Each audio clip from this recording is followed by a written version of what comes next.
Problème des temps modernes, les solutions de l'islam, par Hadrat Mirza Tahir Ahmed. Livre 4, la paix économique. Allah supprimera l'usure et fera accroître l'aumône. Et Allah n'aime pas celui qui est un incroyant incorrigible et un pécheur endurci. Chapitre 2, verset 277.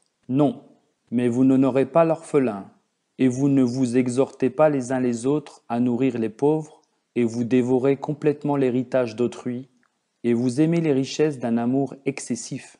Chapitre 89, versets 18 à 21. Philosophie économique du capitalisme, du communisme et de l'islam.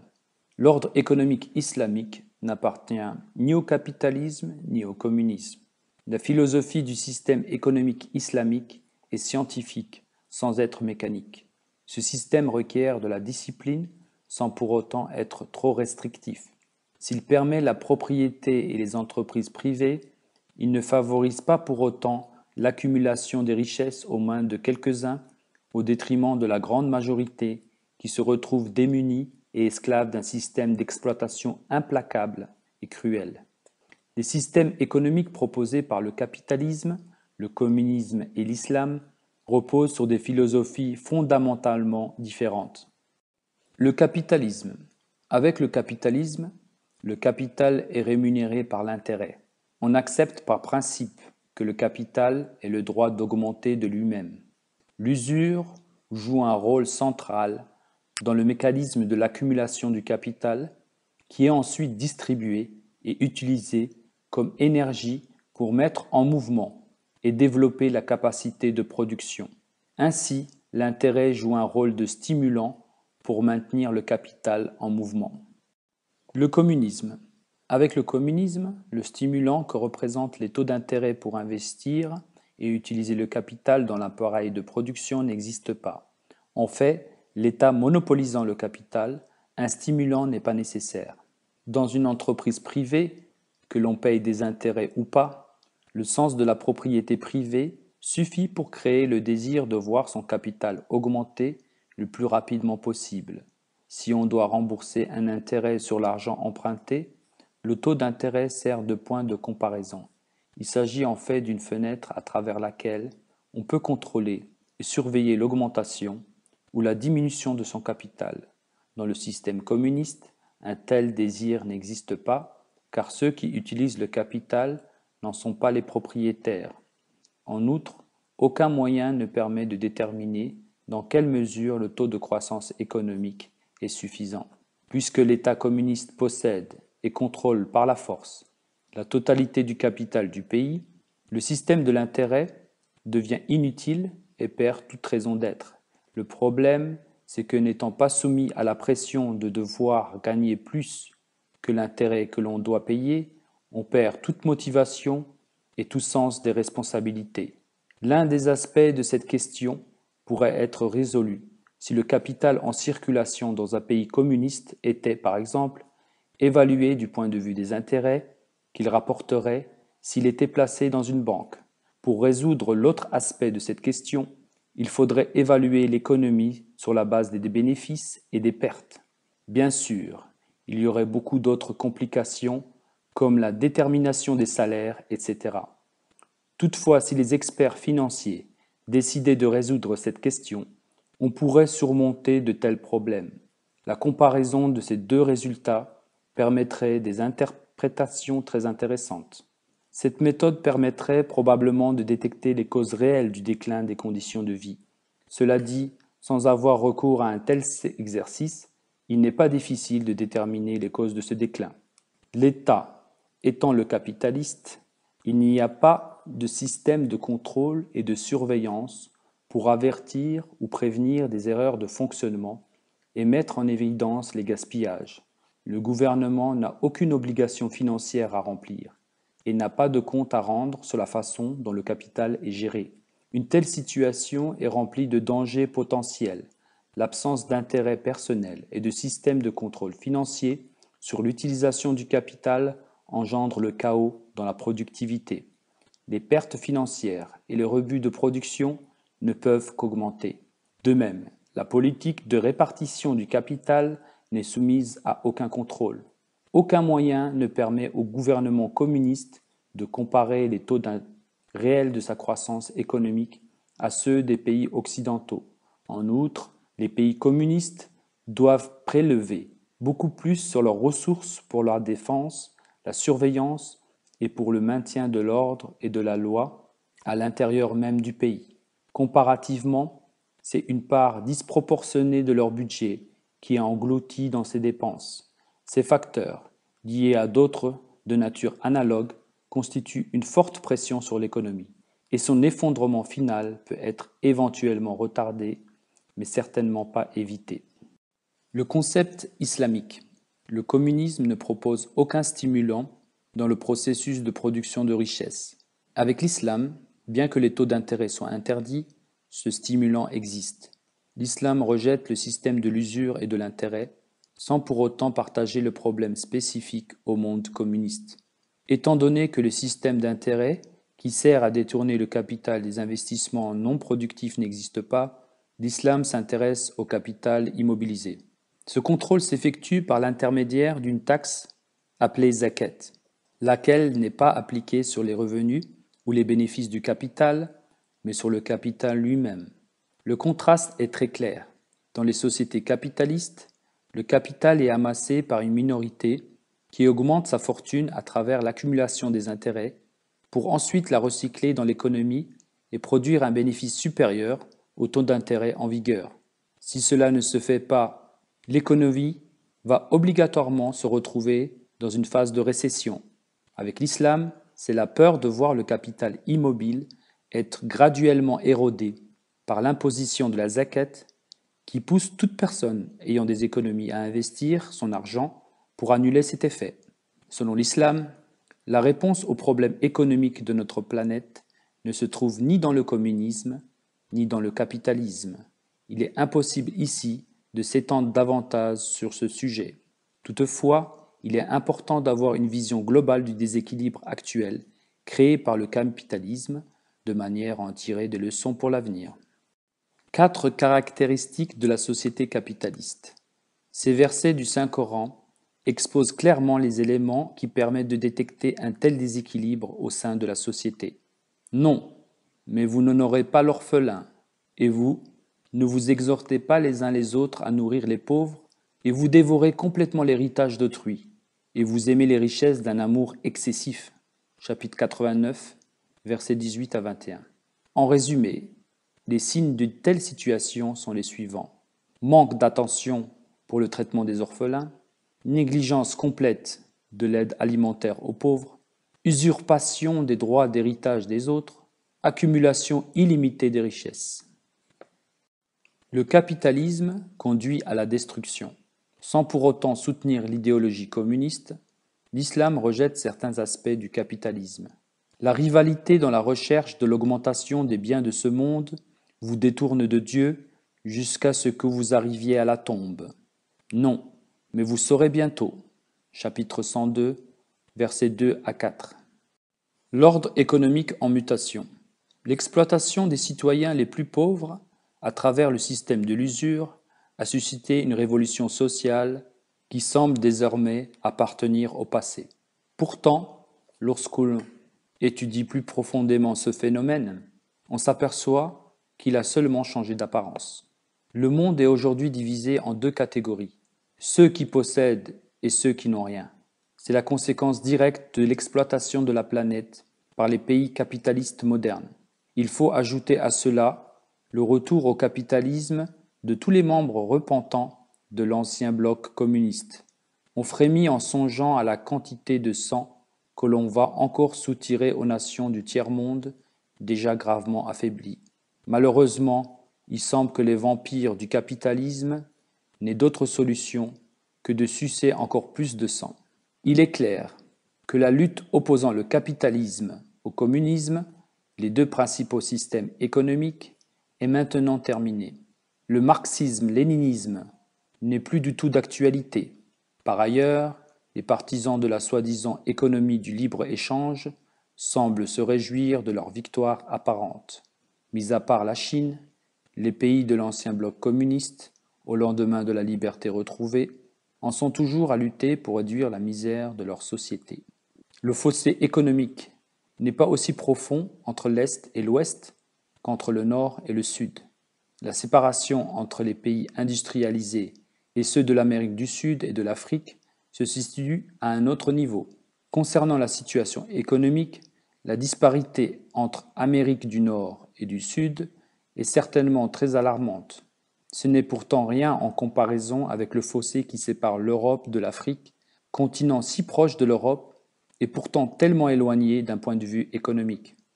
Le sentiment de sécurité dont pouvaient bénéficier les nations faibles en raison de la rivalité entre les superpuissances n'existe plus.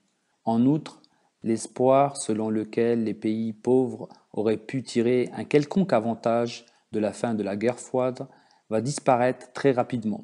La compétition entre les États-Unis, la Russie et les pays européens va devenir de plus en plus âpre pour gagner et monopoliser les marchés des pays du tiers-monde. Le Japon ne sera bientôt plus l'unique rival sérieux des États-Unis. Une nouvelle Europe émerge de la croissance rapide de la communauté européenne et la perspective d'un marché élargi aux pays de l'Europe de l'Est laisse entrevoir une concurrence autrement plus redoutable que des États européens rivaux et indépendants. Les millions d'habitants de l'Europe de l'Est et de la Russie désirent et ont le besoin d'améliorer leurs conditions de vie. La simple réhabilitation d'un marché fermé ne suffira pas pour répondre à ce manque, qui ne va qu'augmenter avec le temps. Les marchés extérieurs, nécessaires à l'amélioration du niveau de vie dans les pays de l'ancien bloc communiste, pourront venir de la CEE, de l'Amérique et du Japon. Tout cela est bien peu encourageant pour les pays du tiers-monde laissés pour compte, en particulier ceux d'Afrique. Les hommes politiques des pays industrialisés commencent à s'inquiéter sérieusement de la révolution politique et économique qui se déroule dans les pays d'Extrême-Orient, c'est-à-dire le Japon, Corée du Sud, Formose, Hong Kong et Singapour. Il semble que la distance entre ces pays et l'Occident soit en train de diminuer, au détriment de beaucoup d'autres pays asiatiques comme l'Indonésie, la Malaisie, le Cambodge, la Thaïlande, la Birmanie, le Bangladesh, l'Inde, le Sri Lanka et le Pakistan. Il est possible que pour faire face aux défis que constitue la croissance rapide de l'économie du Japon, les Américains décident de ne plus faire bénéficier les autres pays d'Extrême-Orient de leur savoir-faire et de leurs capitaux. D'un autre côté, il se pourrait qu'ils comptent sur ces mêmes pays pour faire face à la menace que représente non seulement le Japon, mais aussi l'unification européenne. Quoi qu'il en soit, cela ne laisse rien présager de bon pour l'avenir de l'humanité et pourrait réduire à néant la perspective d'une paix nouvelle que la fin de la rivalité idéologique entre le capitalisme et le communisme aurait pu faire naître. Il est encore trop tôt pour prédire comment les changements dans les pays de l'ancien bloc communiste pourraient influer l'équilibre économique mondial. Leur retour au capitalisme sera-t-il complet ou partiel, lent ou rapide? De toute manière, il est certain que tout cela exercera une influence négative sur les économies du tiers-monde. Une telle situation ne pourra pas durer indéfiniment et déjà le monde semble se diriger vers une catastrophe globale. Ces pays capitalistes fanfarons, construits sur la fondation fragile de l'usure et de l'intérêt, devraient prendre garde. Ils ne pourront éviter leur destination finale, l'effondrement et la destruction totale. La soi-disant victoire du capitalisme sur le communisme ne produira qu'une paix transitoire. Avec la disparition de la rivalité du communisme, les philosophies capitalistes vont donner naissance à des démons puissants qui vont très rapidement atteindre des tailles gigantesques. L'explosion finale du capitalisme sera d'une telle force que le monde entier en sera complètement bouleversé. Système économique islamique. De même que pour le système social préconisé par le Saint-Coran, le système économique islamique commence en déclarant que tout ce qui est sur la terre et dans les cieux a été créé par Dieu et qu'il en a confié la responsabilité à l'homme. Étant dépositaire de cette charge, l'homme devra répondre de sa conduite. La possession ou l'absence de fortune est un test pour distinguer ceux qui, dans l'abondance et dans l'adversité, seront dignes de leurs responsabilités de ceux qui seront insensibles et indifférents aux souffrances de l'humanité. Le Saint-Coran explique « Et c'est à Allah qu'appartiennent le royaume des cieux et de la terre, et Allah a le pouvoir sur toutes choses. » Chapitre 3, verset 190.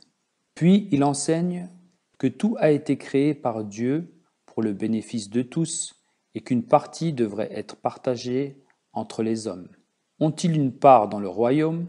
Même alors, ils ne donneraient pas aux hommes même autant que le petit creux d'un noyau de date. Chapitre 4, verset 54. Et Allah a favorisé certains d'entre vous au-dessus d'autres en bien de ce monde. Mais les plus favorisés ne restituent aucune partie de leurs biens de ce monde à ceux que leur main droite possède, afin qu'ils les partagent à égalité. Nieront-ils donc les grâces d'Allah? Chapitre 16, verset 72. L'homme doit donc s'acquitter de sa responsabilité avec honnêteté et impartialité. En vérité, Allah vous commande de céder les charges acquises de droit et quand vous jugez entre les hommes, de juger avec justice. Et assurément, ce à quoi Allah vous exhorte est excellent. Allah entend tout, voit tout. Chapitre 4, verset 59. Le Saint-Coran explique que les biens matériels sont en réalité un test. En vérité, vos biens et vos enfants ne sont qu'une épreuve, mais auprès d'Allah, il y a une immense récompense. Chapitre 64, verset 16. L'islam mentionne encore cet aspect important de la propriété qui concerne les ressources appartenant non pas à un individu en particulier, mais à l'humanité tout entière. Ainsi, les ressources minérales et le produit de la mer ne sont pas les propriétés exclusives d'individus ou de groupes quelconques. La zakat. L'islam repose sur 5 piliers. L'affirmation qu'il n'y a d'autre Dieu qu'Allah et que Mohammed est son prophète, la prière, la zakat, le jeûne pendant le mois de Ramadan et le pèlerinage à la Mecque. Le Saint-Coran déclare « Et observez la prière, et payez la zakat, et obéissez aux messagers, afin que vous soyez traités avec miséricorde. » Chapitre 24, verset 57. Le mot zakat signifie « purifier quelque chose ». Dans le contexte de la taxe prélevée, cela signifie donc que l'argent qui reste après avoir payé la zakat est purifié et son usage permis aux croyants. Cette taxe de 2,5% au-delà d'un certain seuil est prélevée sur l'avoir disponible resté entre les mains de son propriétaire durant une période d'1 an. On a beaucoup écrit et parlé à propos du taux ou pourcentage de cette taxe. Toutefois, aucun chiffre précis n'a été fixé dans le Saint-Coran. Je me permets de ne pas être d'accord avec la position dogmatique des savants médiévaux et je pense que la question du pourcentage est flexible et devrait être déterminée en fonction de la situation économique particulière du pays. En outre, l'utilisation de la zakat est limitée à certaines dépenses particulières qui sont présentées dans ce verset du Saint-Coran. Les aumônes ne sont que pour les pauvres et les nécessiteux et pour les employés qui en sont chargés et pour ceux dont le cœur a besoin de réconciliation et pour l'affranchissement des esclaves et pour ceux qui ont des dettes et pour la cause d'Allah et pour le voyageur. Ainsi en décrète Allah. Et Allah est omniscient, sage. Chapitre 9, verset 60. Le ministre des Finances est chargé de l'administration de cette ordonnance. Au début de l'histoire de l'islam, Abu Bakr et Omar, les 2 premiers califes, étaient connus pour s'assurer personnellement de la distribution rapide de l'aumône dans ce que l'on peut considérer comme le premier système de sécurité sociale. Ce système a fonctionné pendant des siècles avec beaucoup de succès au cours de la période abbasside. Comme nous venons de l'expliquer, la motivation que pouvait exercer l'intérêt est remplacée par celle qu'exerce la zakat. Lorsqu'on examine le fonctionnement de ce système, les caractéristiques d'une économie complètement différente commencent à émerger.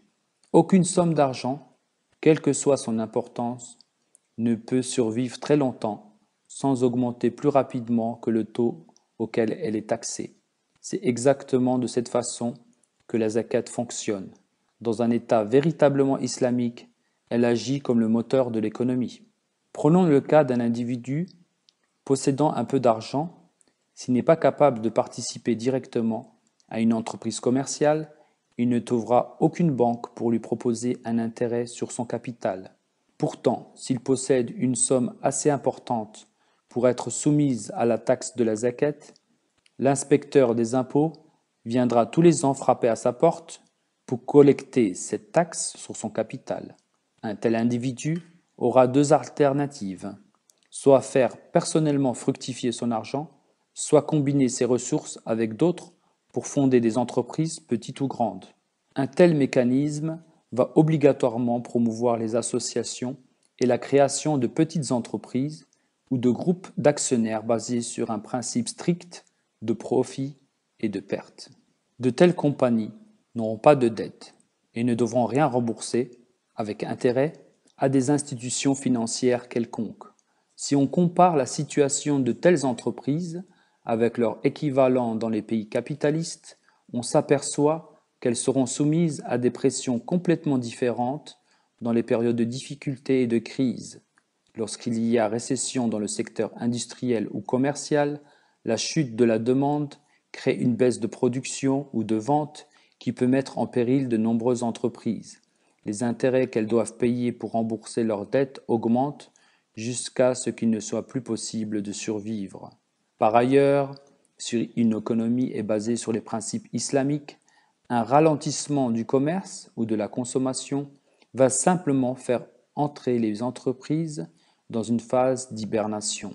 C'est de cette façon dont les périodes extrêmes de difficulté et d'adversité que la sélection naturelle s'effectue.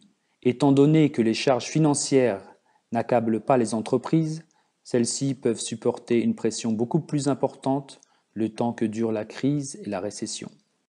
Prohibition de l'intérêt. Le système économique islamique fonctionne sans l'intermédiaire des taux d'intérêt. Pourtant, même dans l'histoire, rien ne prouve que l'absence de taux d'intérêt ait déclenché une spirale inflationniste incontrôlable. Les données économiques de l'époque contemporaine nous permettent même de faire une étude comparative très intéressante quant aux effets des taux d'intérêt ou de leur absence sur l'inflation. À l'époque de Mao Tse-tung, le gouvernement chinois tenta de nombreuses expériences économiques. Certaines furent des échecs, d'autres produisirent d'excellents résultats. Durant toute cette période, on n'a pas laissé les taux d'intérêt jouer le moindre rôle, que ce soit au niveau national ou international. Cependant, il n'y a pas eu d'augmentation de l'inflation. En fait, lorsque le niveau de production global a finalement augmenté, les prix ont commencé à baisser. Si l'on compare cela aux résultats de l'État d'Israël, qui est probablement le pays le plus capitaliste, on s'aperçoit que le taux d'inflation a été l'un des plus élevés au monde, mis à part bien sûr les pays d'Amérique latine et la période inflationniste exceptionnelle de l'après-guerre en Europe et surtout en Allemagne. Mais il ne s'agit pas là d'une période normale. Quoi qu'il en soit, on est bien obligé d'admettre que les taux d'intérêt ont une tendance inflationniste très marquée. Les taux d'intérêt en Grande-Bretagne.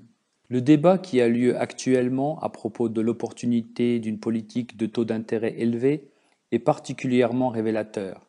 Pendant un certain temps, le Parti conservateur a pratiqué une politique de taux élevé. Son objectif principal était de modifier la consommation afin de supprimer l'inflation. Cette politique a exercé une pression considérable sur l'économie et le pays est déjà en train d'en subir les conséquences. Cette situation nous permet de faire un certain nombre de remarques. Tout d'abord, force est de constater que des décisions fondamentales sont prises sur la base de théories pour le moins discutables. La notion selon laquelle plus les taux d'intérêt sont élevés, plus l'inflation est réduite, semble être la seule raison qui justifie d'avoir maintenu des taux à un niveau aussi élevé pendant aussi longtemps. La politique des taux d'intérêt n'est probablement pas la principale raison de l'inflation en Grande-Bretagne. Des erreurs de gestion dans de nombreux domaines et une politique économique globale inadaptée en sont aussi responsables. L'augmentation des taux d'intérêt a servi de bouc émissaire en détournant l'attention des causes véritables. Cette stratégie peut avoir un peu de succès au début pour combattre l'inflation, mais elle va aussi produire des effets secondaires et déclencher des mouvements négatifs puissants et profonds. Le pays peut se retrouver dans une période de récession très dangereuse, avec une augmentation considérable du chômage. Il est impossible de croire que le Parti conservateur n'ait pas accès au conseil des principaux économistes, experts financiers, banquiers et autres consultants. Il doit y avoir une bonne raison pour maintenir aussi longtemps les taux d'intérêt à un niveau aussi élevé. Ce choix est-il essentiel pour combattre l'inflation? À moins que d'un point de vue politique, il ne soit pas très opportun de baisser les taux. Si une telle mesure était retardée jusqu'aux élections, le soulagement que cela procurait à l'ensemble de la société pourrait se transformer en avantage électoral pour le Parti conservateur. Si cela était fait trop tôt, les effets secondaires dont je viens de parler auraient le temps de faire surface, réduisant les gains immédiats et temporaires dus à la baisse des taux. Certains des facteurs susceptibles de déclencher une réaction négative sont les suivants.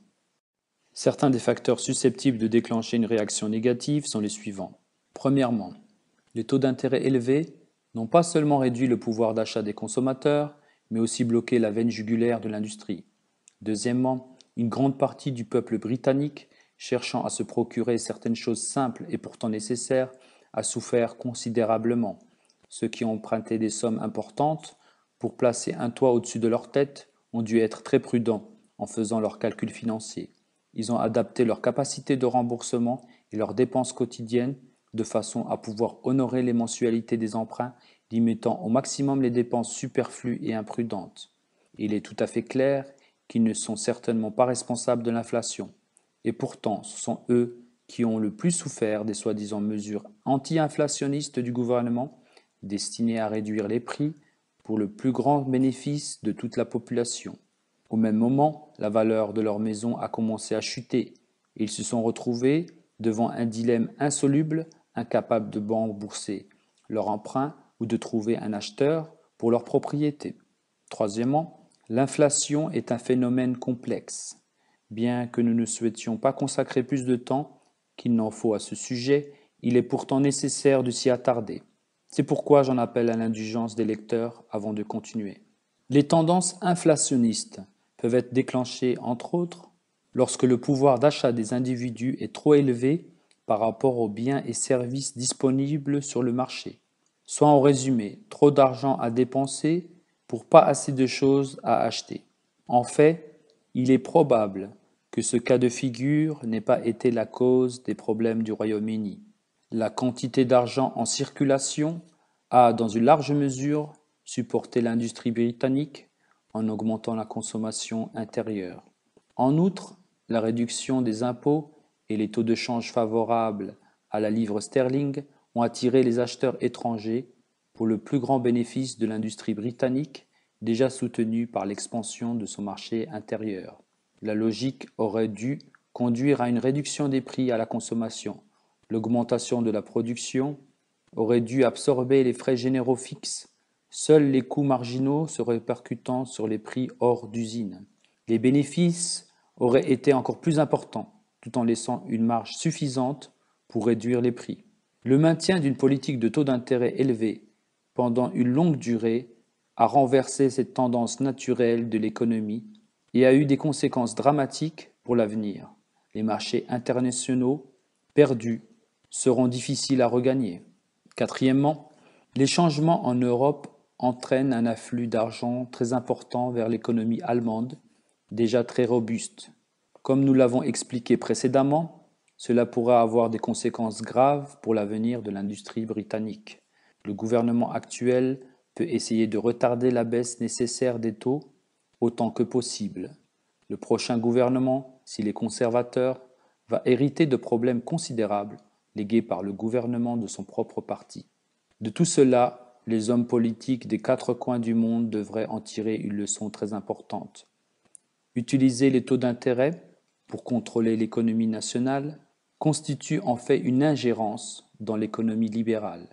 Aucune économie basée sur le principe des taux d'intérêt ne peut véritablement se prétendre libre lorsque le gouvernement a la capacité d'augmenter ou de faire baisser les taux d'intérêt. Le système économique islamique, quant à lui, ne laisse aucun moyen d'exploitation au gouvernement. Les autres maux causés par les taux d'intérêt. Il n'est certainement pas inutile d'évoquer certains autres aspects liés à la pratique de l'usure. Les taux interbancaires ne s'appliquent qu'aux dépôts très importants et ne sont pas payés sur les comptes des individus ordinaires. En dépit de l'effet cumulatif des intérêts, le revenu que l'on peut obtenir sur une petite somme d'argent ne peut pas compenser pour la perte du pouvoir d'achat de cet argent. Même si les taux peuvent fluctuer à court terme, sur une longue période, les intérêts obtenus sont inférieurs à l'inflation. D'un autre côté, investi dans une entreprise commerciale ou industrielle, cet argent a le potentiel d'augmenter en valeur réelle. Dans une société basée sur l'intérêt, ceux qui possèdent le capital et prêtent de l'argent ne font pas de recherche préalable particulière pour déterminer la capacité de remboursement de l'emprunteur. Quant à ceux qui empruntent, pour la plupart, ils n'évaluent pas de façon réaliste leur capacité de remboursement. Ils oublient que les emprunts qu'ils obtiennent des requins de la finance et autres harpagons des grandes banques prestigieuses sont basés sur leurs revenus futurs. L'habitude qui consiste à vivre au-dessus de ses moyens est développée et encouragée. Il en résulte des dépenses extravagantes et une incapacité croissante à pouvoir rembourser et honorer ses emprunts. En fait, de telles sociétés créent une augmentation artificielle et irréaliste de la production pour satisfaire la demande.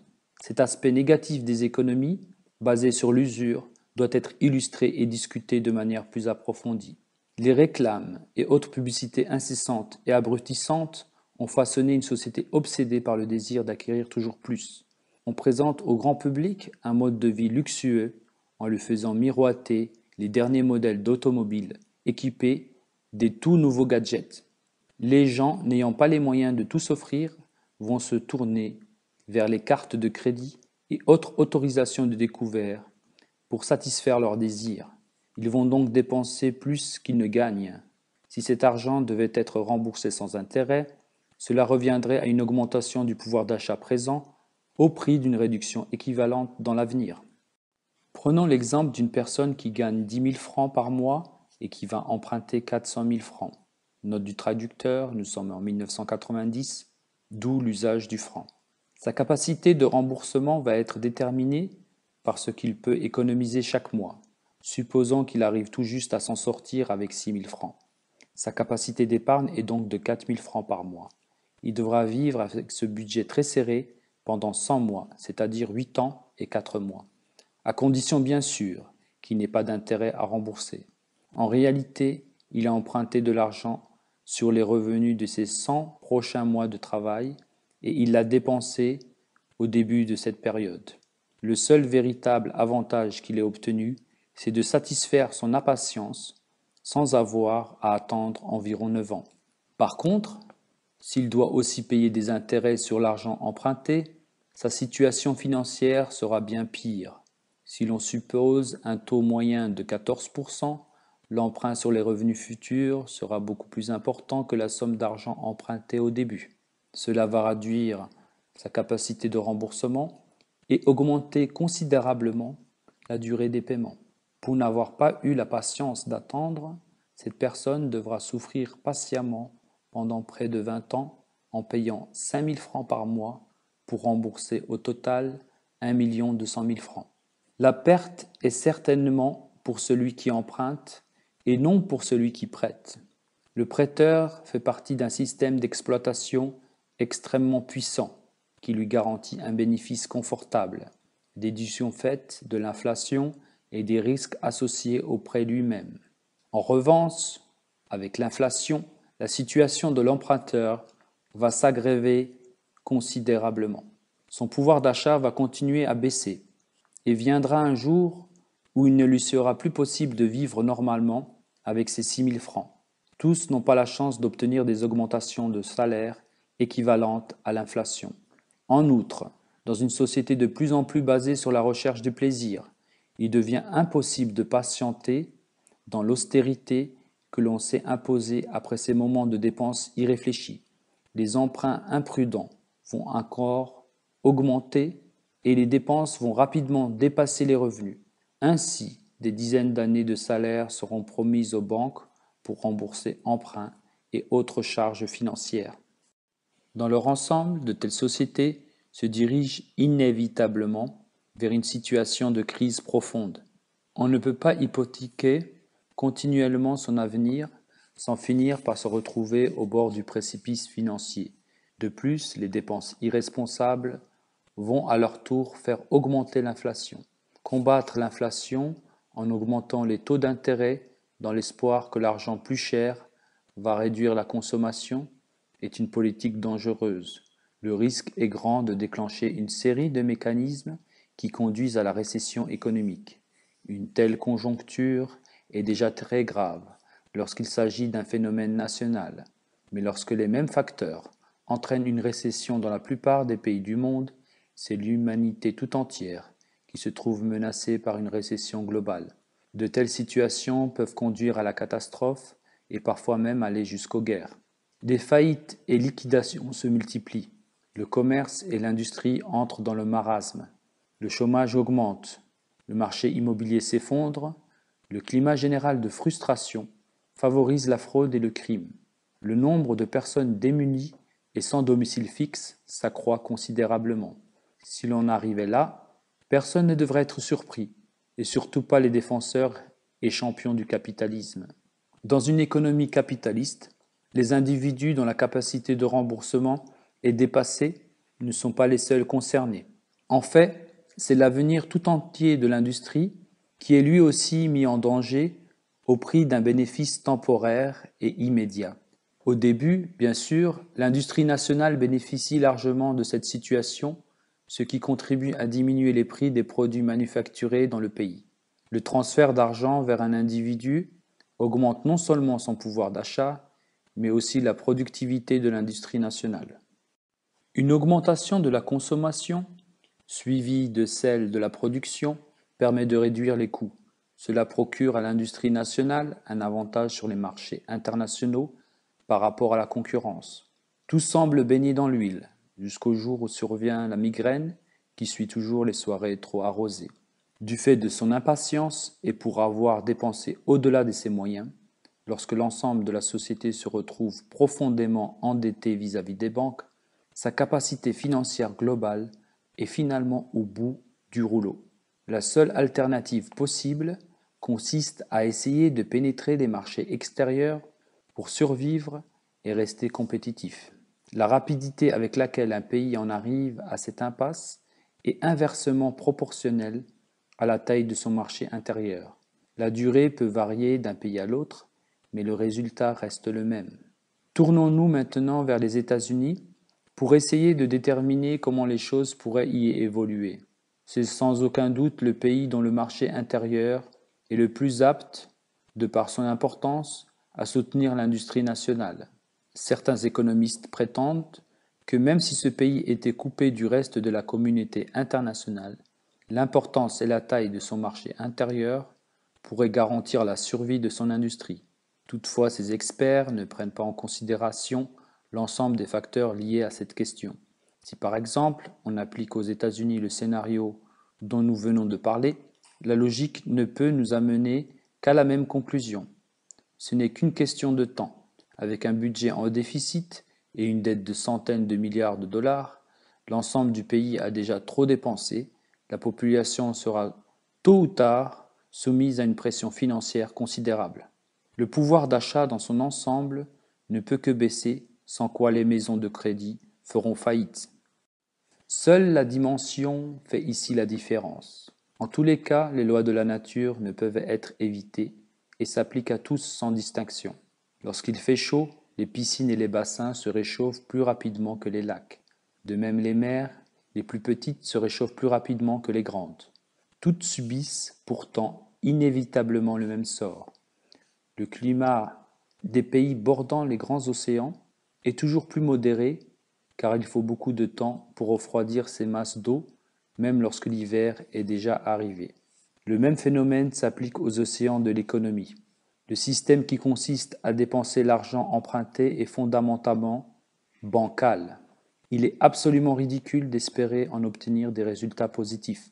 Il faut par ailleurs attirer l'attention sur un autre facteur important. Lorsque l'industrie et l'économie nationale des pays industrialisés approchent de l'asphyxie, les pays en voie de développement, plus pauvres, se trouvent menacés par les retombées économiques de cette situation. Les hommes politiques des pays industrialisés cherchent à développer et augmenter les ventes dans les pays du tiers-monde, dans l'espoir de sauver leurs industries et de maintenir le niveau de vie intérieur. En faisant cela, ils se trouvent confrontés à un double problème. Tout d'abord, les gens sont habitués au confort moderne, et deuxièmement, pour survivre, l'industrie n'a d'autre choix que de faire rêver en proposant continuellement de nouveaux produits et inventions destinés à apporter confort et bien-être dans les foyers. Aucun gouvernement ne peut survivre à la pression d'une population qui exige une augmentation perpétuelle de son niveau de vie. À n'importe quel prix, l'économie doit garder la tête hors de l'eau.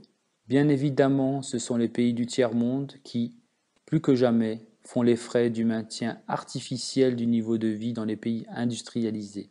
Quels seront les effets du défi que représente la modification des économies des anciens pays communistes? Comment l'économie mondiale pourra-t-elle s'adapter aux besoins de ces pays et à leur entrée sur les marchés internationaux déjà extrêmement réduits et compétitifs, sans parler des médias occidentaux qui cherchent à détruire les ambitions naissantes et les espoirs des habitants, presque totalement démunis, des pays de l'Est et de ceux du pays en voie de développement. Tous ces facteurs, mis bout à bout, ne vont certainement pas améliorer la situation mondiale. Les taux d'intérêt constituent une menace pour la paix. C'est là la conclusion d'un avertissement particulièrement important donné à l'humanité par le Saint-Coran il y a environ 1400 ans. Les économies basées sur les taux d'intérêt ne peuvent conduire l'humanité qu'à la destruction totale.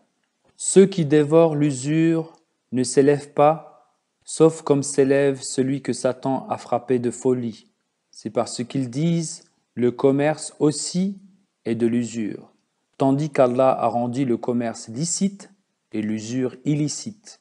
Alors, quant à celui qui reçoit un avertissement de son Seigneur et qui s'abstient, ce qu'il a reçu autrefois lui appartiendra, et son affaire appartient à Allah. Et ceux qui retombent dans l'usure sont les gens du feu, et ils resteront. Allah supprimera l'usure et fera accroître l'aumône, et Allah n'aime pas celui qui est un incroyant, incorrigible et un pécheur endurci. Assurément, ceux qui croient, qui font de bonnes œuvres, qui observent la prière et paient la zakat, seront récompensés par leur Seigneur. Sur eux ni crainte ni désolation. Ô croyants, craignez Allah et renoncez à ce qui reste de l'usure si vous êtes de vrais croyants. Mais si vous ne le faites pas, recevez l'annonce de guerre de la part d'Allah et de son messager. Et si vous vous repentez de ce que vous avez fait, vos fonds originaux vous seront rendus. Ainsi, vous ne léserez pas les autres, et vous ne serez pas lésés non plus. Si un débiteur quelconque est gêné, alors accordez-lui du répit jusqu'à ce qu'il soit à l'aise. Et si vous lui remettez sa dette par charité, ce sera encore mieux pour vous, si seulement vous saviez. Chapitre 2, versets 276 à 281. L'avertissement que Dieu nous donne à propos d'une guerre dans ce verset signifie que les lois de la nature contrôlées par Dieu vont en fin de compte punir les sociétés capitalistes. Un jour viendra où l'économie sera tellement déséquilibrée par les facteurs que nous venons d'énumérer que cela aboutira à la guerre. Le désordre, la révolte et la guerre succèdent toujours à l'abus de pouvoir et à l'exploitation des pauvres. Recevez l'annonce de guerre de la part d'Allah et de son messager signifie que les pays dont les économies fonctionnent selon la pratique des taux d'intérêt vont finalement s'opposer par les armes les uns aux autres. Le temps ne me permet pas de m'étendre davantage sur cet aspect de l'usure. Dans le Saint-Coran, les versets qui interdisent l'usure sont toujours associés à des versets qui traitent de la guerre. Ceux qui sont familiers avec l'histoire des 2 premières guerres mondiales savent que le capitalisme a joué un rôle particulièrement néfaste en étant non seulement à leur origine, mais aussi responsable de leur prolongation. Limiter l'accumulation des richesses. L'islam rejette toute forme d'exploitation, ainsi que les procédés peu équitables, comme l'accumulation de richesses, de capitaux et de ressources qui mettent inévitablement en marche la spirale inflationniste. Le Saint-Coran déclare « Ô vous qui croyez, sûrement, un grand nombre de prêtres, de moines, dévorent par des moyens perfides les biens des gens et détournent les gens de la voie d'Allah. Et à ceux qui amassent de l'or et de l'argent et ne dépensent pas dans la voie d'Allah, annonce un châtiment douloureux, le jour où leurs trésors seront chauffés au feu de l'enfer et qu'ils en auront le front, les côtés et le dos marqués. Il leur sera dit « Voici ce que vous aviez amassé pour vous-même. Goûtez maintenant de ce que vous avez amassé. » Chapitre 9, versets 34 à 35. Pourtant, l'islam donne la permission de gagner de l'argent par tous les moyens autorisés dans le cadre des principes économiques islamiques. Les individus ont donc la liberté et le droit de posséder des propriétés et des entreprises commerciales ou industrielles. La plupart des gouvernements orientent le développement de leur économie nationale en fonction de la façon dont les membres de la société vont pouvoir gagner leur vie. Les impôts ou taxes sont calculés sur les chiffres d'affaires, les bénéfices commerciaux et les revenus ou salaires. Cela mis à part, il y a très peu d'interférences avec la situation financière d'un individu. On peut dire que les gouvernements s'intéressent aux revenus des individus dans leur globalité. Ils ne cherchent pas, généralement, à savoir comment cet argent gagné ou accumulé est utilisé. On peut jeter son argent par la fenêtre, adopter un style de vie flamboyant ou choisir de vivre modestement, même si l'on est très riche. Le gouvernement n'a rien à dire sur la manière dont un individu choisit de dépenser son argent. Toutefois, il s'agit d'un domaine dans lequel la religion a son mot à dire en donnant conseils et recommandations non seulement sur la façon dont un individu doit gagner sa vie, mais aussi sur la façon dont il doit dépenser ce qu'il a gagné. La plupart des injonctions qui traitent des dépenses sont d'ordre moral et spirituel. Par exemple, l'islam interdit la consommation de boissons alcoolisées et les jeux du hasard et recommande la modération dans la recherche des plaisirs. Indirectement, ces enseignements moraux et spirituels influencent par conséquent l'établissement du budget d'un individu. Dans une économie capitaliste, de telles injonctions sont considérées comme une intrusion dans la vie privée et comme une ingérence dans le droit qu'ont les individus de dépenser leur argent comme bon leur semble. Ce genre d'attitude n'a rien de nouveau. Selon le Saint-Coran, les peuples et les civilisations du passé ont adopté exactement la même attitude envers la religion. Parfois le débat portait sur le droit qu'a la religion d'interférer dans les affaires privées des individus. Lorsque Shu'aib, l'un des prophètes dont l'histoire est préservée dans le Saint-Coran, essaya d'apprendre à son peuple la meilleure façon de dépenser son argent et ce dont il devait se garder, il fut rejeté. Ils répondirent « Ô Shu'aib, ta prière te demande-t-elle d'abandonner ce que nos pères ont adoré et de cesser de disposer de nos biens comme nous le voulons? Sûrement, tu te prends pour très intelligent et sensé. » Chapitre 11, verset 88. Un mode de vie simple. L'islam recommande un mode de vie simple. Il interdit les extravagances, mais encourage les dépenses modérées. Et ne garde pas ta main attachée à ton cou, poussée par l'avarice, et ne l'étends pas non plus, hors de mesure, par extravagance, afin de ne pas courir le risque de finir comme un mendiant blâmé. Chapitre 17, verset 30. Et donne aux parents ce qui lui est dû, ainsi qu'aux pauvres et aux voyageurs, et ne gaspille pas tes biens de façon extravagante. En vérité, les gaspilleurs sont des frères de Satan, et Satan est ingrat envers son Seigneur. Chapitre 17, versets 27 et 28. Dépenses matrimoniales. Les différences entre riches et pauvres dans les cérémonies de mariage est un sujet très délicat qui peut causer beaucoup de tourments et d'inquiétudes aux parents pauvres dont les filles sont en âge de se marier. Des grandes réceptions de mariage qui présentent une image d'opulence et de richesse sont condamnés par l'islam. En fait, si l'on étudie l'histoire de l'islam, on s'aperçoit qu'au tout début, les cérémonies de mariage étaient si simples qu'elles pouvaient même paraître ternes aux yeux de beaucoup. Malheureusement, sous l'influence des traditions et des coutumes des sociétés environnantes, de nombreuses innovations ont été introduites dans le style des cérémonies des familles riches. La cérémonie essentielle est pourtant restée exactement la même pour les riches comme pour les pauvres, simple, complète et peu onéreuse. Le nikah, la déclaration du mariage, est généralement prononcée dans une mosquée en présence de tous, riches ou pauvres. La mosquée étant un lieu de prière, elle n'est pas adaptée aux parades et autres démonstrations pompeuses.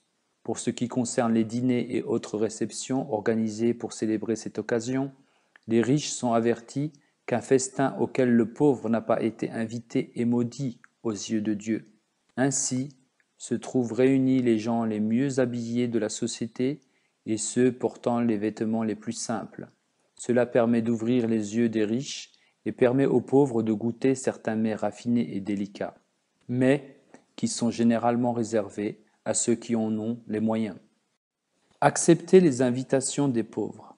Les riches et ceux qui se trouvent en haut de l'échelle sociale doivent faire de leur mieux pour accepter les invitations à se rendre dans les maisons des plus pauvres. Bien sûr, ils n'y sont pas contraints, car ils ont aussi des devoirs et des obligations. Mais c'était une habitude du saint prophète de l'islam. Il acceptait les invitations, même des gens les plus pauvres. Tous ceux qui l'aiment et le respectent sont fiers d'être influencés par ses enseignements. Dans la société contemporaine, si l'on devait toujours accepter de telles invitations, les riches n'auraient plus d'autre occupation que de dîner chez les pauvres. Toutefois, il faut absolument maintenir en vie l'esprit de cette injonction en acceptant de temps en temps de telles invitations. Nous avons déjà expliqué que le vin et les jeux du hasard sont interdits. Les dépenses irréfléchies en divertissements extravagants sont contrôlées. Cette condamnation générale à propos des dépenses folles et du mode de vie somptueux ne s'applique pas uniquement au mariage, mais à tous les domaines de l'activité humaine.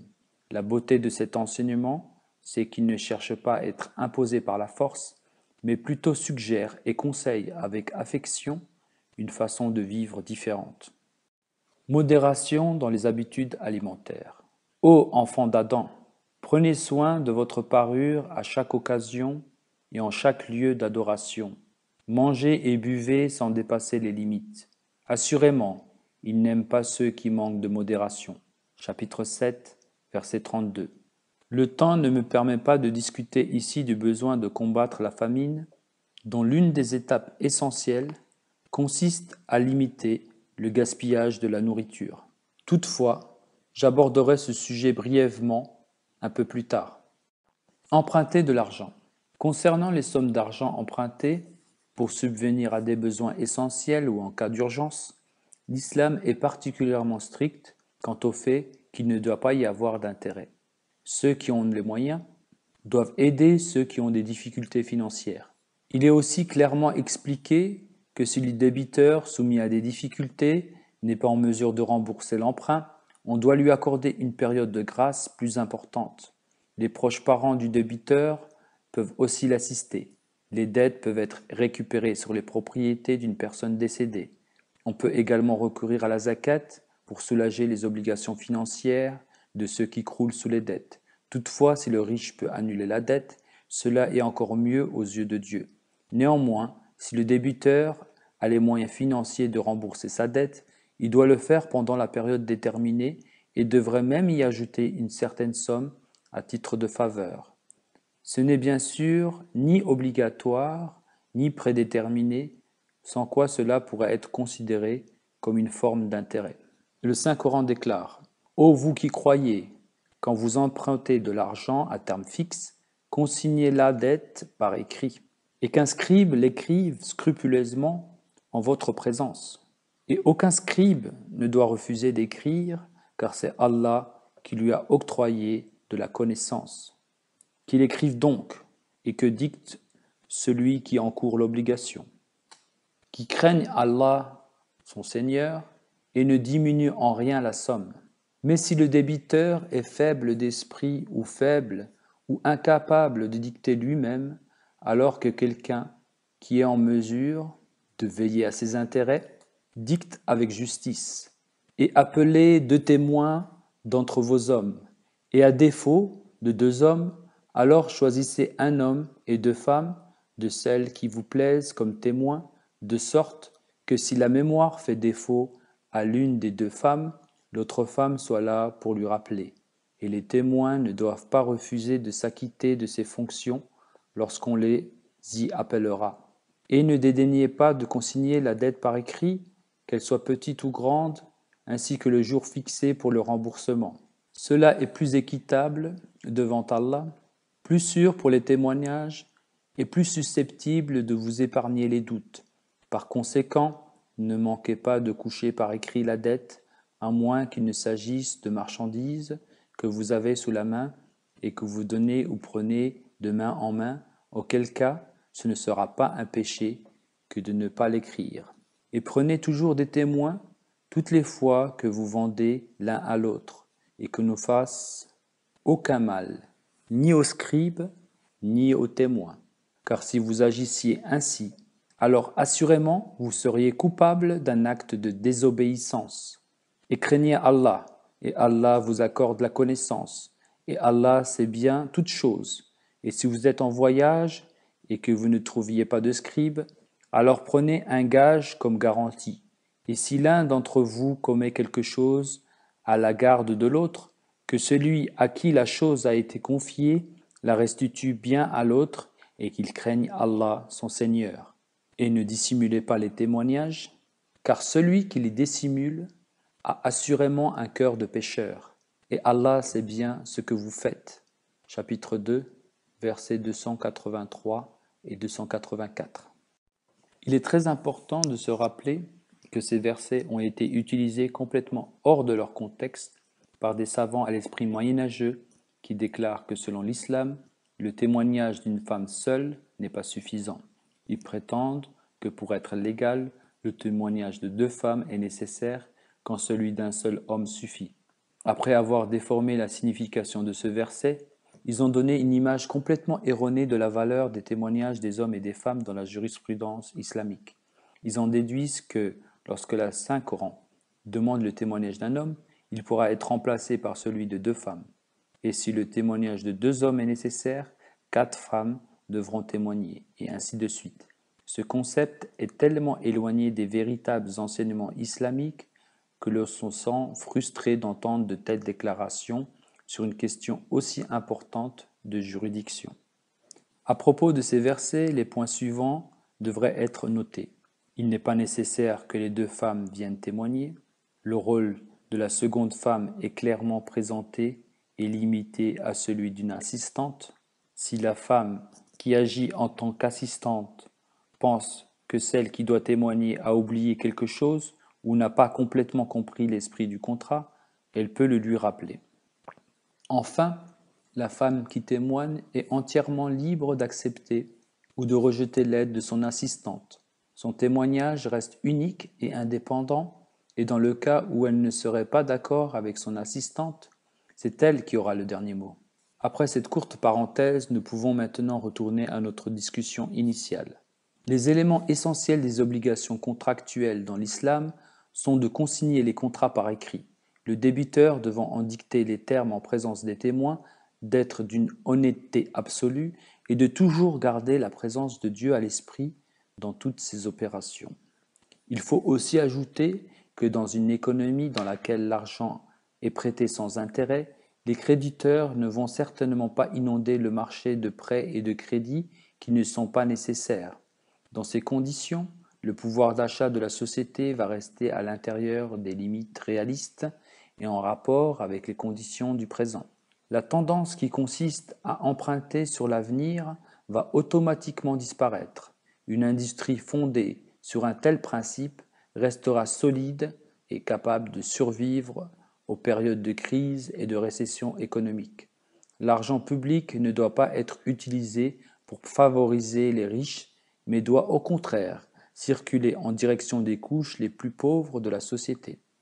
L'islam cherche à promouvoir un mode de vie simple qui ne soit pas pour autant austère. Il ne doit pas être prestigieux et flamboyant au point que cela puisse blesser les plus pauvres et élargir le fossé qui les sépare des riches.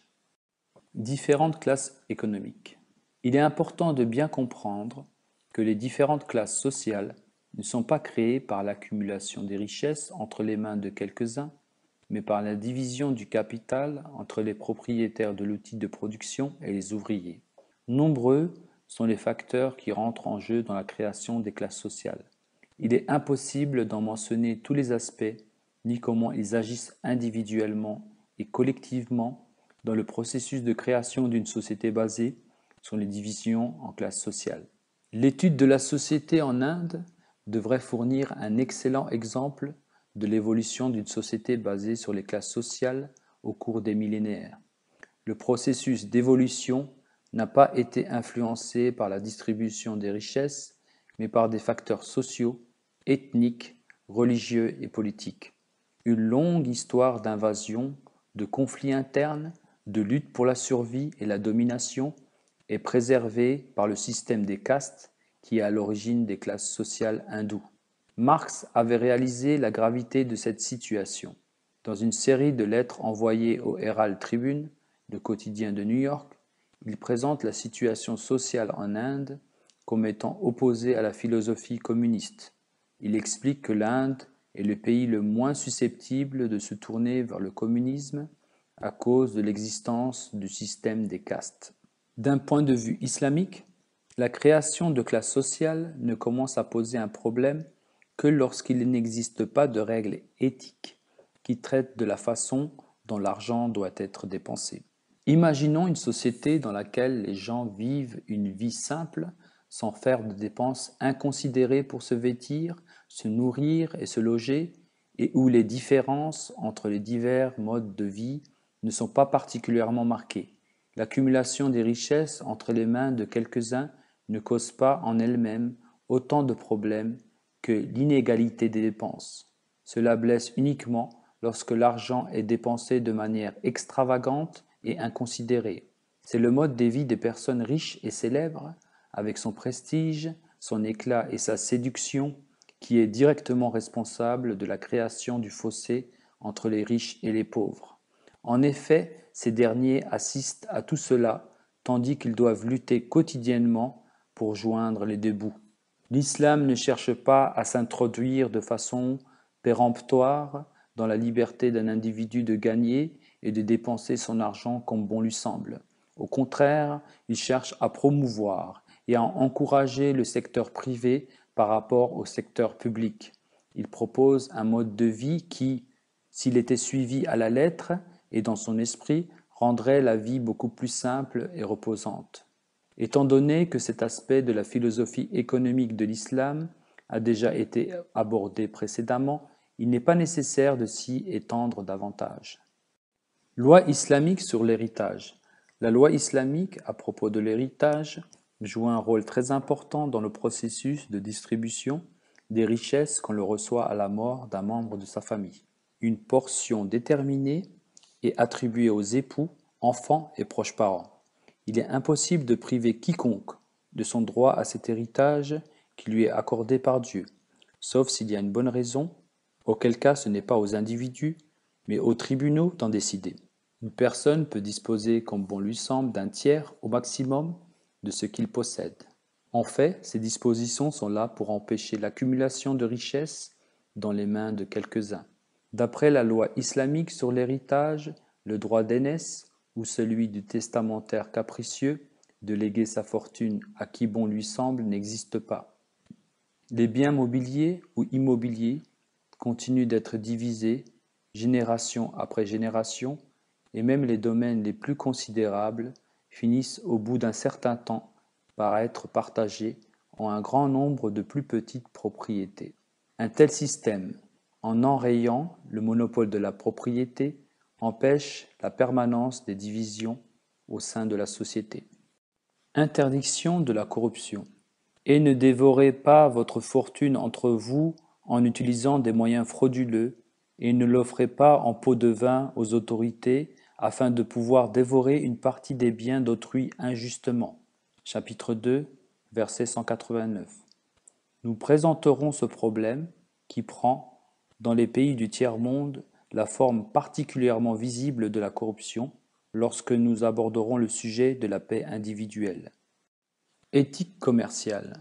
L'islam ne rejette en bloc ni le capitalisme, ni le socialisme, mais il cherche à en retenir les côtés positifs.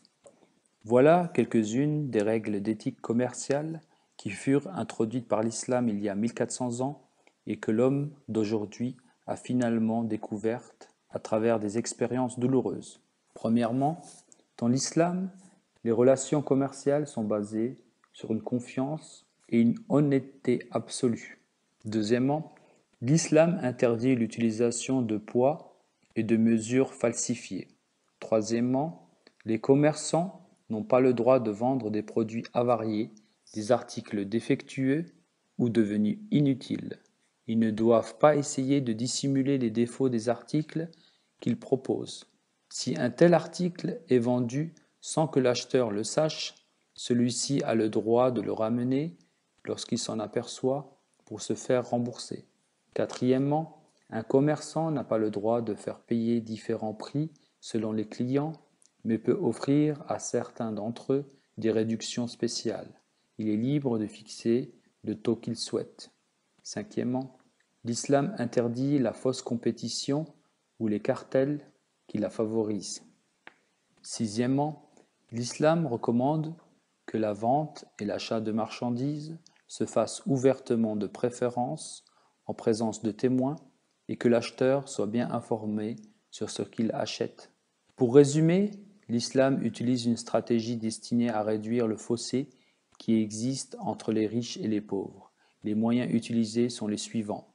Imposer certaines inhibitions sur la tendance au jeu du hasard et à la boisson, interdire la thésaurisation de l'argent et son accumulation grâce au taux d'intérêt, encourager l'entreprise privée, promouvoir la circulation rapide de l'argent dans l'économie, exhorter, persuader, donner des instructions pour faire appel à la noblesse des gens aisés afin qu'ils vivent d'une façon simple, qui ne soit pas hors de portée des pauvres.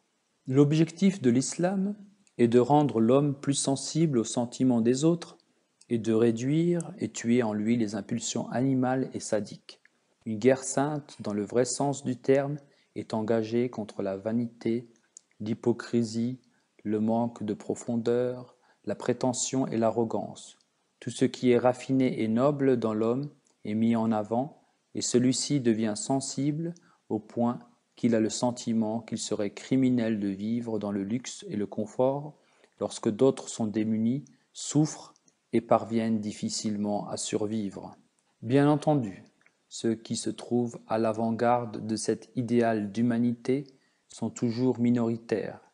Toutefois, dans la société, le fait d'être conscient du bien-être des autres est élevé à un niveau suffisamment respectable pour qu'il devienne impossible de ne se préoccuper que de soi et d'oublier des membres de la société dont la condition est misérable. On commence à s'intéresser à autre chose qu'à soi-même et l'on apprend à vivre en étant conscient de ce qui nous entoure. On se sent mal à l'aise si l'on ne peut pas participer à l'amélioration des conditions de vie de ceux qui souffrent. Les caractéristiques d'une telle société de croyants est décrite dans un verset du Saint-Coran que nous avons par ailleurs déjà cité. Et ils dépensent ce que nous leur avons fourni. Chapitre 2, verset 4. Le strict nécessaire. Dans le chapitre précédent, traitant de la paix sociale et économique, nous avons vu comment l'islam révolutionne le concept de l'aumône envers les pauvres et les nécessiteux. En ce qui concerne le partage du gâteau national, le Saint-Coran indique selon quels critères on doit déterminer quelle quantité de richesse transférée entre les mains de quelques capitalistes aurait dû être employée pour les gens ordinaires, et ce, dans les richesses de qui il y a une part assurée pour le mendiant et pour le destitué qui ne mendie pas. Chapitre 70, versets 25 à 26. Ces versets, qui s'adressent tout particulièrement aux riches, leur rappellent qu'une partie de ce qu'ils possèdent appartient de droit aux mendiants et aux destitués. Dans une société, comment peut-on déterminer s'il y a un déséquilibre dans le transfert des droits des pauvres vers quelques riches? La solution réside dans la garantie d'un certain nombre de droits fondamentaux. Selon l'islam, les êtres humains ont 4 besoins essentiels. Le Saint-Coran déclare: « Il est décidé pour toi que tu n'y seras pas affamé et que tu n'y seras pas non plus nu, et tu n'y seras pas assoiffé, et tu n'y seras pas non plus exposé à l'ardeur du soleil. » Chapitre 20, versets 119 à 120. L'islam présente en 4 points les droits minimums que l'État doit garantir aux individus: nourriture, vêtements, eau et abri.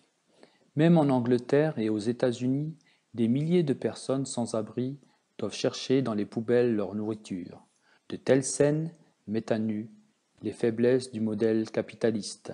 Elles sont symptomatiques d'un malaise très profond. Le matérialisme, dans sa forme ultime, donne naissance à l'égoïsme, à la dureté et à l'insensibilité, la compassion humaine devant les souffrances des autres disparaissant. Bien entendu, il y a des situations de misère encore plus terribles dans la plupart des pays du tiers-monde, mais c'est la société tout entière qui est pauvre, et ces pays eux-mêmes sont gouvernés selon les principes capitalistes. Il ne s'agit donc pas de savoir si la majorité du pays est chrétienne, juive, hindoue ou musulmane. Le système est de nature capitaliste. Le crime et le vice se répandent dans les ghettos des soi-disant pays développés et vont jusqu'à ternir l'image de l'humanité tout entière. Il y a des régions d'Afrique et des pays où une grande partie de la société n'a même pas accès à de l'eau potable. Ceux qui reçoivent un repas par jour peuvent s'estimer heureux. L'eau devient un problème quotidien. Il y a pourtant des pays dont les ressources permettraient de changer cette situation en quelques années sans grande difficulté. Cependant, ils ne cherchent pas à engager leurs ressources pour réduire des souffrances de centaines de millions de gens qui vivent dans des pays les plus pauvres. Du point de vue de l'islam, cette question est très importante. Selon l'islam, un pays n'est pas seulement responsable des souffrances d'un homme, mais des souffrances de tous les êtres humains. Il s'agit d'un devoir humanitaire sans distinction géographique, raciale ou politique. L'humanité tout entière est responsable et les hommes devront répondre de leurs actions devant Dieu. Si une famine ou une autre calamité frappe une communauté, cela doit être traité comme un problème humain.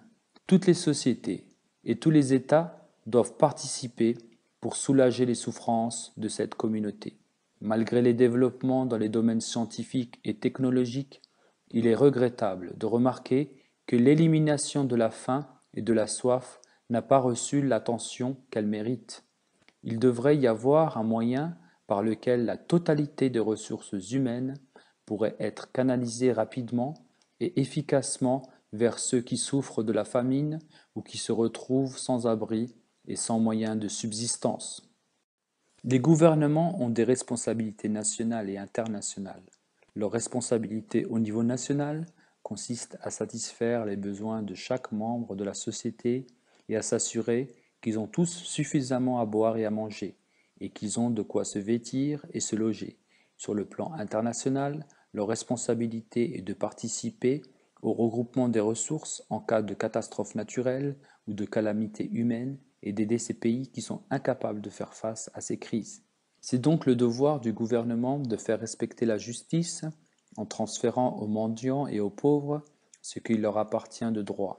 Ainsi, les 4 considérations qui seront les priorités absolues du gouvernement seront l'eau, la nourriture, les vêtements et le logement. En d'autres termes, dans un État véritablement islamique, il ne peut y avoir de mendiants ou de destitués qui manquent d'eau ou de nourriture et qui n'aient pas de quoi se vêtir ou se loger. En garantissant ces besoins, le gouvernement a honoré ses responsabilités essentielles. Toutefois, la société dans son ensemble doit faire beaucoup plus. L'homme ne peut vivre uniquement de pain. Même si l'on ajoute à cela les besoins en eau, vêtements et logement, on ne peut pas dire que cela rende la vie satisfaisante. l'homme sera toujours à la recherche de quelque chose de plus que le minimum vital. La société doit donc faire quelque chose de plus pour supprimer la morosité et ajouter des couleurs dans la vie des pauvres et leur faire partager certains des plaisirs des gens riches. De même, il ne suffit pas seulement que les plus riches partagent leur fortune avec les plus démunis.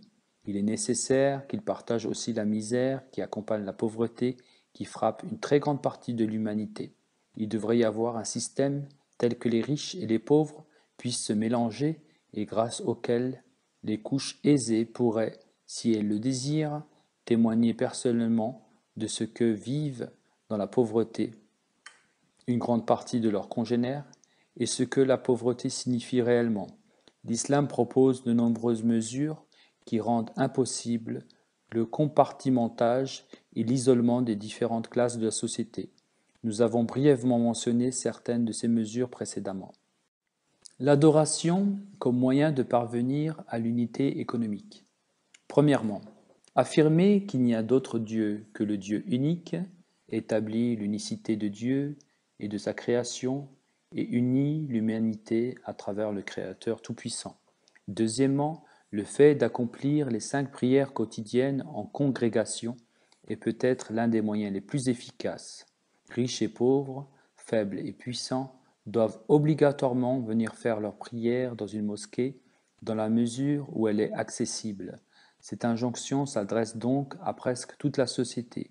Bien que la proportion de gens qui prient régulièrement 5 fois par jour puisse varier d'un pays à l'autre, il s'agit d'une expérience partagée, dans une certaine mesure, par une majorité de musulmans. En fait, la façon dont la prière se déroule témoigne clairement de l'égalité des hommes. Celui qui entre dans la mosquée le premier occupe la place de son choix et personne, quel que soit son rang et son importance dans la société, ne pourrait songer à le déplacer. À l'heure de la prière, tous sont alignés, épaule contre épaule, sans laisser d'espace entre eux. Les mieux habillés peuvent côtoyer ceux qui sont en guenilles, les faibles et les forts, les malades et ceux qui sont en bonne santé se rencontrent quotidiennement, tous sur un pied d'égalité, à travers un même message. Dieu est le plus grand. Voir de ses propres yeux la misère qui frappe certains des membres de la communauté et les rencontrer de façon quotidienne a un effet profond sur le cœur de ceux qui, en comparaison, vivent comparativement dans le confort. Le message est fort et clair. Vous devez faire quelque chose pour réduire leurs souffrances et améliorer leurs conditions de vie, ou perdre la face vis-à-vis de Dieu et vis-à-vis de vous-même. Ce contact est encore élargi chaque vendredi lorsque les musulmans se réunissent dans une mosquée centrale. Les habitants des quartiers riches rencontreront ceux des quartiers pauvres. Il prend toute sa dimension à l'occasion des 2 fêtes annuelles qui sont précédées par la Sadaqat al-Fitr, une collecte volontaire organisée pour venir en aide aux pauvres. Troisièmement, pendant le mois du jeûne islamique, riches et pauvres se retrouvent de nouveau sur un pied d'égalité.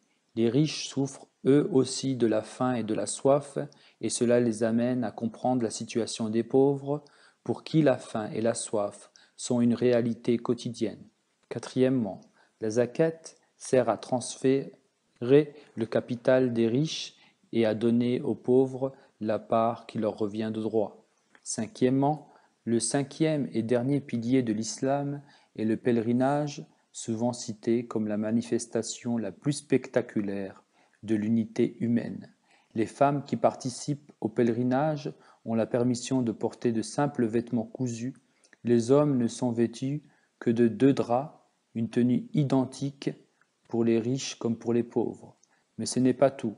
Outre les actes religieux que nous venons d'énumérer, nombreuses sont les mesures introduites dans la société musulmane pour rapprocher continuellement les différentes parties de la société et produire l'atmosphère nécessaire grâce à laquelle le riche, restant raisonnablement riche, s'occupe aussi du bien-être des pauvres. Un principe similaire a été exposé par Jésus, paix soit sur lui, lorsqu'il a expliqué que les humbles hériteront de la terre.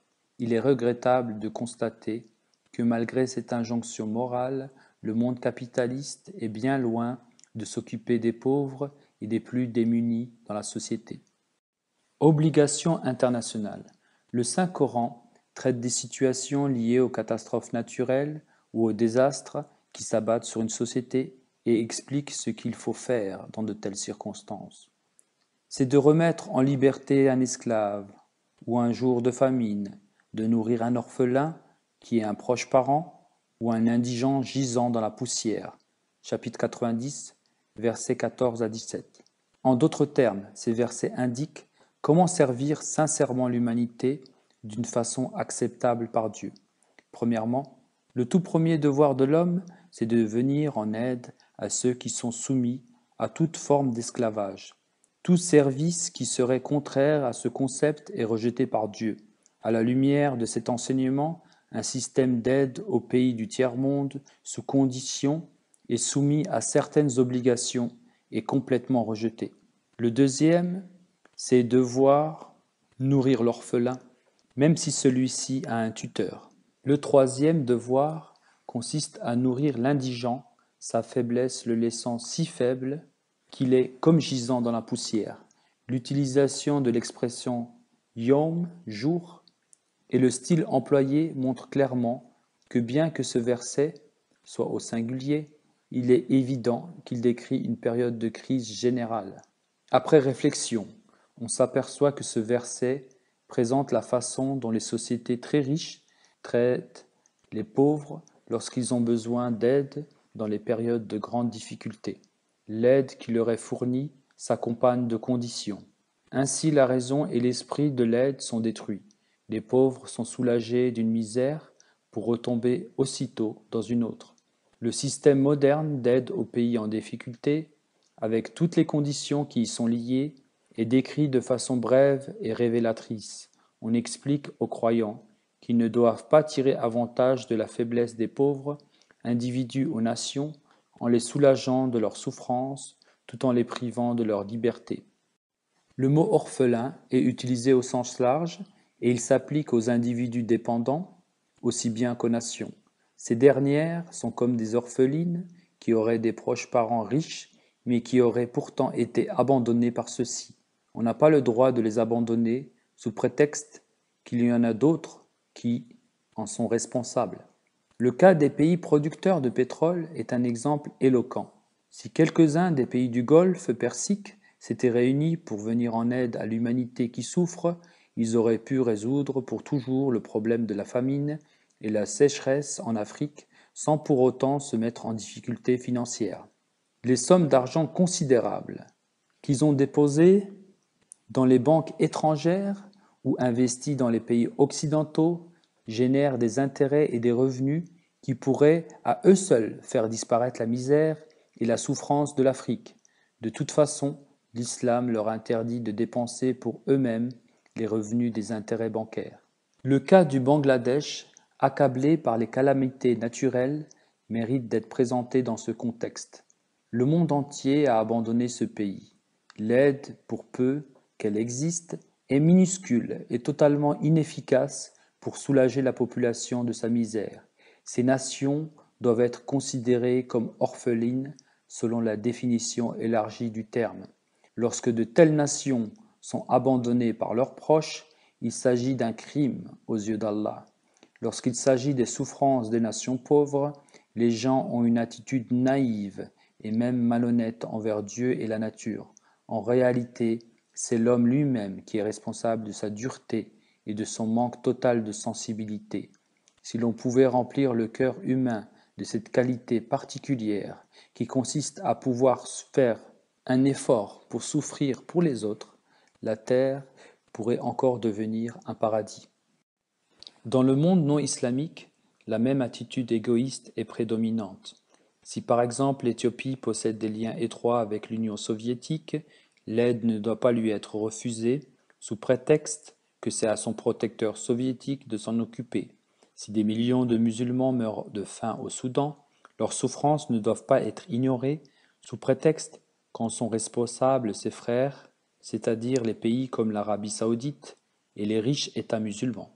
C'est là la véritable signification de l'expression « yatimen » d'Amaqraba, littéralement un orphelin ou un proche parent. Ce verset met en évidence le fait que les individus ou les nations qui souffrent à cause de crises personnelles ou économiques doivent être aidés pour surmonter leurs difficultés. Ce scénario s'applique à de nombreux pays du tiers-monde dont les économies souffrent considérablement parce que l'aide les atteint trop tard et en quantité insuffisante. Le passage Aw miskinan d'Amatraba, où un indigent gisant dans la poussière s'applique à ces systèmes économiques qui s'effondrent totalement. Selon le Saint-Coran, nourrir les populations de tels pays n'est pas suffisant. L'homme a aussi la responsabilité de restaurer et de rétablir leurs économies. Malheureusement, les relations commerciales de notre monde contemporain sont bien loin d'être basées sur ce principe. L'argent se déplace toujours dans la direction des nations les plus riches et les plus développées, tandis que les économies des nations les plus pauvres souffrent de plus en plus. Je ne suis pas économiste, mais je connais suffisamment cette question pour comprendre qu'il est impossible aux pays du tiers-monde de conserver des relations commerciales bilatérales avec des pays développés, tout en empêchant la fuite des richesses vers ces pays. Quoi qu'ils fassent, il leur est impossible de maintenir l'équilibre de leur balance commerciale. Il est un autre facteur très important qu'il faut garder à l'esprit. Dans les nations économiquement avancées, il y a une course permanente à l'amélioration des conditions de vie. Les nations les plus pauvres sont encouragées à emprunter pour égaler le niveau de vie des nations riches. Les progrès technologiques ont conduit à une vie plus facile et plus agréable, quoiqu'avec le temps, de telles améliorations des conditions de vie pourront avoir des conséquences négatives sur les qualités humaines de résistance et de courage. Mais comment peut-on espérer que les peuples des pays développés, occupés à rétablir leur santé physique défaillante, aident les nations les plus pauvres? Viendront-ils les aider à sortir de leurs difficultés alors que eux-mêmes ne pensent qu'à augmenter leur niveau de vie? Que doit-on attendre de peuples dont l'objectif prioritaire est d'aspirer vers eux toutes les ressources disponibles? Cette course folle à l'augmentation du niveau de vie ne laisse aucune chance de survie aux nations pauvres. Mais il ne faudrait surtout pas croire que cela permette aux nations riches d'atteindre la satisfaction de l'esprit et du cœur. La société tout entière est obnubilée par ces besoins artificiellement créés et les gens ont pour seul objectif d'acquérir toujours plus que leurs voisins. En outre, de telles situations sont particulièrement propices à la guerre. Cette attitude est particulièrement déconseillée par l'islam.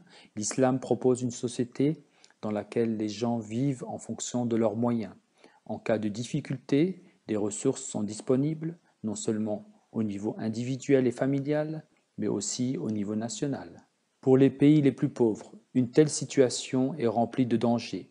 Lorsque les pays industrialisés se trouvent confrontés à la compétition créée par les nouveaux pays développés et que leurs économies commencent à stagner, ils adoptent généralement une attitude encore plus dure envers les pays pauvres du tiers-monde. Tout cela est inévitable car les gouvernements des pays riches doivent à tout prix maintenir le niveau de vie de leur peuple. De telles situations ne peuvent que s'aggraver et conduire tout droit à la guerre. C'est contre de tels dangers que l'islam cherche à nous protéger.